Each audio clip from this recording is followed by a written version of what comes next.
Hello friends, कैसे हैं आप सब। आप सभी का आपके अपने YouTube channel sociology with Sangeeta में मैं संगीता स्वागत करती हूं। और इस चैनल के माध्यम से हम लोग सोशियोलॉजी के कम्पिटिटिव एग्जाम की प्रिपरेशन करते हैं, जिसके अंतर्गत आपको डेली 2 क्लासेस मिलती हैं। सुबह के 8 बजे के क्लास में हम लोग कवर करते हैं यूपी पीजीटी के सोशियोलॉजी के सिलेबस को, और रात के 8 बजे हम लोग कवर कर रहे हैं बीपीएससी टीआरई 4.0 के सोशियोलॉजी के सिलेबस को। और आप लोगों के लिए मैं न्यू गवर्नमेंट जॉब वैकेंसीज़ की अपडेट टाइम टू टाइम लेकर आती हूँ, जैसे ही मुझे उसके बारे में जानकारी मिलती है। तो वैसे स्टूडेंट्स जो इस चैनल के माध्यम से नए जुड़े, प्लीज़ चैनल को आप लोग सब्सक्राइब करके बेल आइकन को प्रेस कर लीजिए, ताकि जैसे ही वीडियो अपलोड हो उसकी नोटिफिकेशन आप तक पहुँच जाइए। देखिए, अगर जॉब की बात की जाए तो हम लोग का जो ह्यूमन नेचर है, हम लोग क्या करते हैं कि जहाँ पे बहुत ज़्यादा भीड़ रहती है, जहाँ वहीं पे हम लोग का भी ध्यान जाता है कि सब जा रहे हैं तो हम भी उसी रास्ते पे चले। लेकिन गवर्नमेंट जो है वो टाइम टू टाइम ऐसी जॉब्स प्रोफाइल हम लोगों को प्रोवाइड करती है जिसके बारे में हमें जानकारी नहीं मिलती है। उसी में से आज का जो जॉब प्रोफाइल मैं आपको बताने वाली हूँ वो बहुत ही ऑनर्ड आप खुद को महसूस कर सकते हैं, बहुत ही खुद को गौरवान्वित महसूस करते हैं इसमें आप जॉब करके। ये सेंट्रल गवर्नमेंट की वैकेंसी है। अगर बात की जाए जिस प्रकार से टीचर डॉक्टर को समाज के अंतर्गत बहुत ही सम्मान प्राप्त होता है, उसी प्रकार से आज की जिस वैकेंसी के बारे में आपको मैं बताने वाली हूँ, इसमें अगर आपका नौकरी लग जाता है तो ये आपके लिए, आपके परिवार के लिए, आपके समाज के लिए बहुत ही सम्मान का विषय माना जाएगा। तो चलिए हम लोग देखते हैं, आप लोग इस वीडियो को लास्ट तक जरूर देखिए। ये जो वैकेंसी है ये निकल कर आई है इसरो से। किससे? इसरो से। आप जानते होंगे जिस प्रकार से अमेरिका का नासा है, ठीक है, जो कि स्पेस सेंटर में जाकर जैसे चंद्रयान हो गया खोज करने का, स्पेस का खोज करने का काम करता है, उसी प्रकार से इसरो जो है वो किसका है? तो इंडिया का है। उसी के अंतर्गत आपकी जॉब वैकेंसी आई है। और इसका जो ऑनलाइन है वो 1 अप्रैल से आपका स्टार्ट हो जाएगा।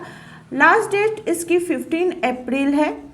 तो कौन कौन से जॉब में, कौन कौन से पोस्ट में इसकी वैकेंसी आई है उसको हम लोग देख लेते हैं। और सबसे मेन बात क्या है कि इसके लिए कोई आपको एक्स्ट्रा क्वालिफिकेशन की ज़रूरत नहीं है।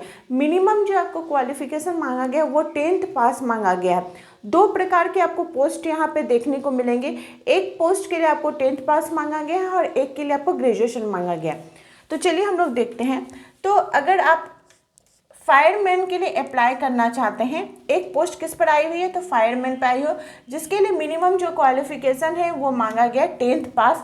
उसके लिए कोई भी आपका नहीं बोला है कि आपको इतना परसेंटेज चाहिए ही, आपको इस सब्जेक्ट में होना चाहिए, ऐसा कुछ भी नहीं बोला गया है फायरमैन के लिए। और आप जानते हैं कि फायरमैन का जॉब प्रोफाइल क्या होता है।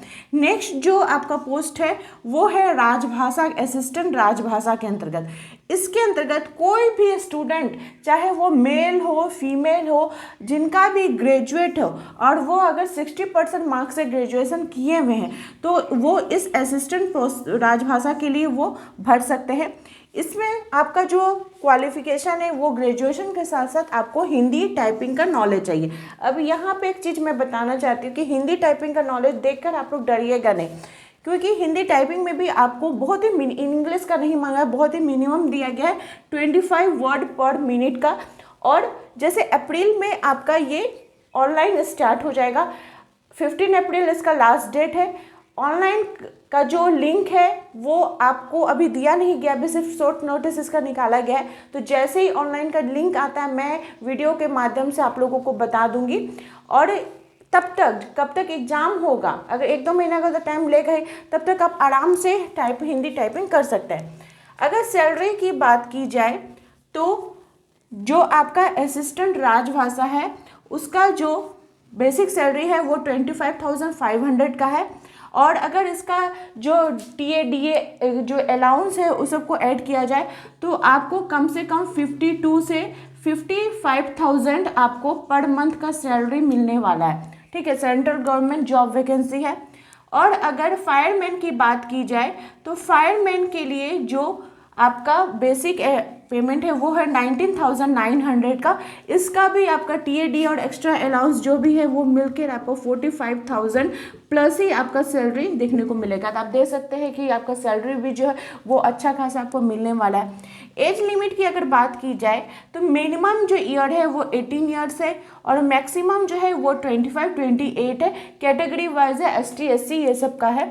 और एज का जो काउंट है वो आपका कब किया जाएगा तो 15 अप्रैल 2025, यानी इस फॉर्म को भरने का जो लास्ट डेट है उस दिन आपका 18 ईयर्स या मैक्सिमम होना चाहिए, उससे ज़्यादा का नहीं होना चाहिए। अगर इसकी बात की जाए सिलेक्शन प्रोसेस की तो इसमें आपको ऑनलाइन एग्ज़ाम देना होगा। MCQ बेस्ड आपका एग्ज़ाम होगा। 100 क्वेश्चन का एग्ज़ाम होगा जिसमें आपके 4 सब्जेक्ट से रिलेटेड क्वेश्चन आएंगे। वो 4 सब्जेक्ट है इंग्लिश, रीजनिंग, मैथ और GK। सबसे आपको 25 क्वेश्चन पूछे जाएंगे, ठीक है। नेगेटिव मार्किंग भी है 0.25 का। तो ये चीज़ को आपको ध्यान रखना है कि आपको जिस क्वेश्चन का आंसर आ रहा है आप उसी क्वेश्चन का आंसर दीजिए, एक्स्ट्रा आपको नहीं देना है, ताकि कि सही क्वेश्चन भी आपका माइनस होता हुआ चले। ये सिलेक्शन का प्रोसेस है, इसको आपको सिर्फ इसको ध्यान में रख के करना होगा। बहुत अच्छी वैकेंसी है, सेंट्रल गवर्नमेंट की वैकेंसी है। आप लोग इसको ज़रूर भरिए, जो भी मेल और फीमेल कैंडिडेट है। और आप जानते होंगे कि इसरो का जो सेंटर है वो कहाँ पे है, तो केरला में है, ठीक है। तो इंडिया के किसी भी आप स्टेट से हो आप इस फॉर्म को भर सकते हैं, लेकिन आपकी जो पोस्टिंग है वो इसरो यानी केरला में होगी, ठीक है। तो इसी प्रकार से आप लोग मेरे चैनल के साथ बने रहिए। आप सभी का मेरे चैनल में बने रहने के लिए बहुत बहुत धन्यवाद।